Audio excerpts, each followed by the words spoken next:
Do you ever catch yourself saying less instead of let's, or was instead of what's? The TS or S sound is one of the most challenging sounds for English learners, and getting it right is essential for clear, confident communication.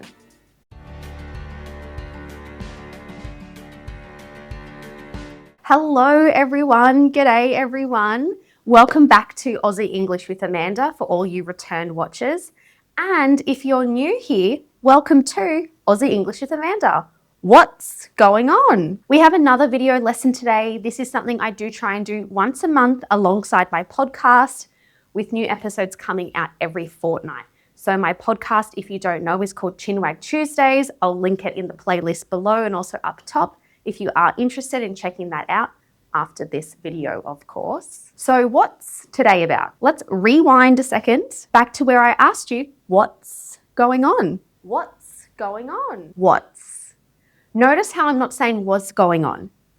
What's? It's because I'm pronouncing the TS at the end as a consonant cluster, not two individual sounds. So a consonant cluster is a group of two or more consonant sounds that appear consecutively in a word without a vowel separating them. This is probably the most common cluster that I see mispronounced the most as an English teacher, which is why I'm doing this video today. Many English learners just completely drop the T, just because it's easier to do that than trying to combine the two sounds to make that cluster sound. So it does make words, like I said before, let's sound like less, what's sound like was, cats can sometimes sound like cats.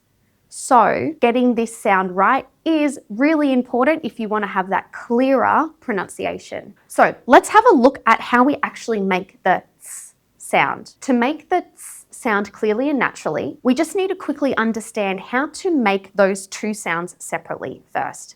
Even though I just said we don't pronounce them separately, you'll understand why in a minute. Let's have a look at our T sound first. With this sound, the tip of your tongue here is tapping at the roof of the mouth, but we don't want it too far back. So where your teeth connect to the gums on the inside of your mouth, where the gums start, almost where that ridge, the alveolar ridge is, you want your tongue to be tapping there, at that point where the teeth connect to the gums. T, T. And it's a really, really soft tap. We don't want T. It almost sounds like D that way. It has to be very quick and light like a feather. T. If your tongue is too far back, it makes a different T sound known as the T flap. I did a video about this last month. I'll link it up top for you to watch later. But we don't want that tongue too far back towards the back of the mouth because it's going to change the sound. So we just need it there, sort of where the teeth connect to the gums. T. So the T sound is known as a plosive sound. You're basically stopping the air by blocking it with your tongue and then release it into a small kind of burst. The way I like to think of it is plosive, explosive, explosion, burst in your mouth. T, T. Other plosives are your P, B, T, D, K, G. So let's practice one more time. Just do the sound, release the air. T, T. For the S sound, your jaw and lips are slightly apart. So we don't want them closed tight. They're also not open like a vowel sound. Just slightly open. You're not clenching your teeth like this. The sides of your tongue are pushing up to the bottom of the top teeth. This is again while your jaw and your lips are slightly parted. The tip of your tongue stays low in your mouth, but the tip is not touching anything. Unlike with T, where the tip of your tongue is tapping the roof of the mouth, it doesn't do that with S. There's a very small gap. You're going to push the air through that really small gap, making that hissing sound. S, S. So you should feel your teeth pushing, your tongue pushing up against the bottom teeth. Your jaw is slightly parted. There's a gap at the front, and you're pushing air through. Now we combine them. Start off with your tongue in the position for T, but we do a little shortcut. We actually lower our tongue down to behind the teeth. So it's not on the gum anymore, it's down behind the teeth. Now instead of tapping T, I want you to put your tongue there and hold it. You're not going to hear me make a sound because I'm not doing anything yet with my vocal cords. You're going to start by pushing the air out gently and then transition into the s sound by slightly lowering the tip of your tongue to create that gap to push the air through. So you hold, release, and push. Hold, release, push the air up. This is going to make more sense when you start to put it inside words. But let's have a look at some common spelling patterns of this sound and we can practice pronunciation together. So to begin with, it is commonly found in contractions. It is becomes it's. It's. What is? What's. What's. That is. That's. That's. Let us. Let's. Let's. Contractions are super important to learn if you want to sound more natural in English because native speakers do not open up those contractions unless we want to stress something in a sentence. For example, what is that? Instead of what's that? What is that? We open up the contraction when we want to stress all of those words. But for the contracted form, you won't really ever hear a native speaker open up that contraction. So if your aim is to sound more natural in English, you've got to get comfortable with contractions. The next common spelling pattern is with plural forms of nouns ending in T. For example, cat becomes cats. Hat becomes hats. Seat becomes seats. And I don't mean the verb, the noun, seat, seats. Which does lead us into the third spelling pattern, which is third person singular verbs ending in T. For example, sit becomes sits. Get becomes gets. Wait becomes waits. Also, lifting weights, same pronunciation. A little tip, while practicing, while you're getting used to this sound, don't be afraid to overemphasize that t stop, holding it there behind your teeth before moving into the S stop and hold. For example, what's, what's, what's. And then once you do that a few times, you can gradually speed up. What's, what's, what's. Let's do some minimal pairs practice to help you get a feel for that sound in a similar sounding word without the s in it. So first up, let's, less. Seats, sees. Hats, has. It's, is.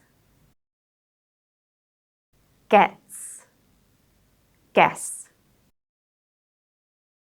Bats, bass.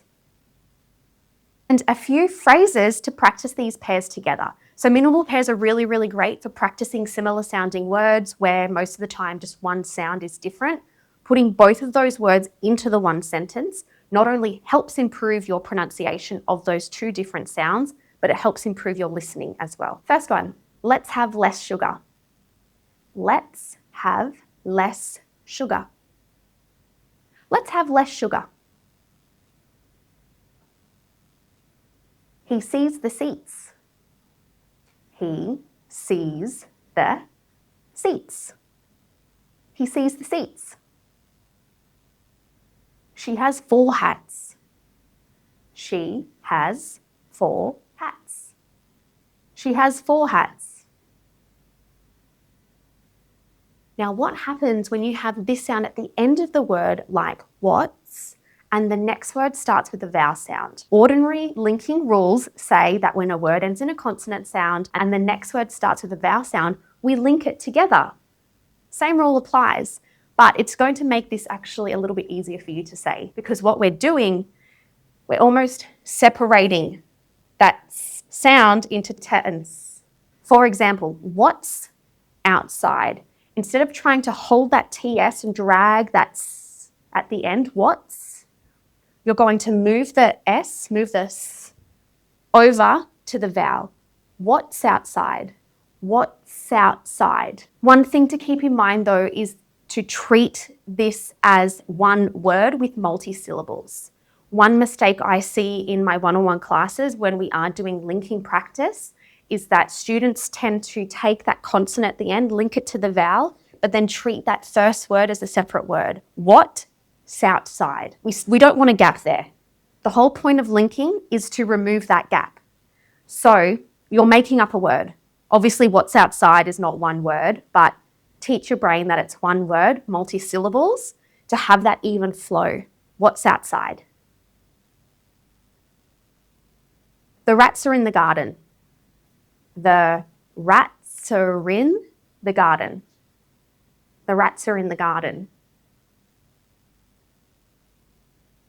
He fights all day.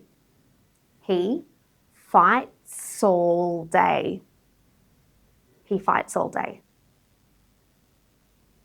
Now, if you want to emphasize the length of time that he fights, you would stress all, which means that you wouldn't link them. You would separate them. You would have to pronounce that sound here. He fights all day. But if you're just giving a regular statement, he fights all day, you can link it. That's all right. That's all right. That's all right.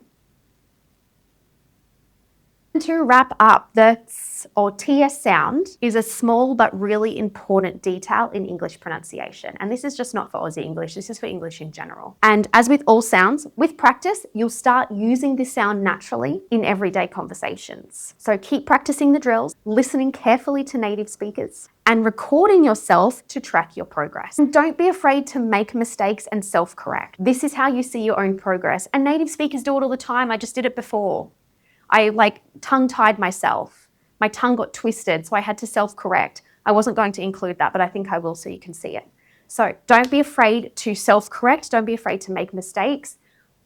I guarantee you that native speakers will not even think twice if you self-correct because we do it all the time. I bet you do it in your native language. So don't be afraid to self-correct and make mistakes. Have you ever noticed yourself dropping the t sound in these kind of words like what's or let's? Let me know in the comments what ts word do you find the hardest to say? And if you want more Aussie pronunciation tips, check out the playlist below or look for the playlist titled Video Lessons, or I think it's just Lessons. And if you want to sound even more natural in Australian English, check out my pronunciation course, Mastering Australian English. It's an all-in-one course designed to help you speak Aussie English naturally with an authentic accent, pronunciation, and slang for confident conversations and a smooth integration into Australian life. Link is in the description of the episode. Thanks for watching, and if you made it this far, comment the koala emoji in the comments so I know that you've made it and that you liked the episode. And don't forget to like, subscribe, and hit the bell so you don't miss any notifications from me, Aussie English with Amanda. I'll see you next time.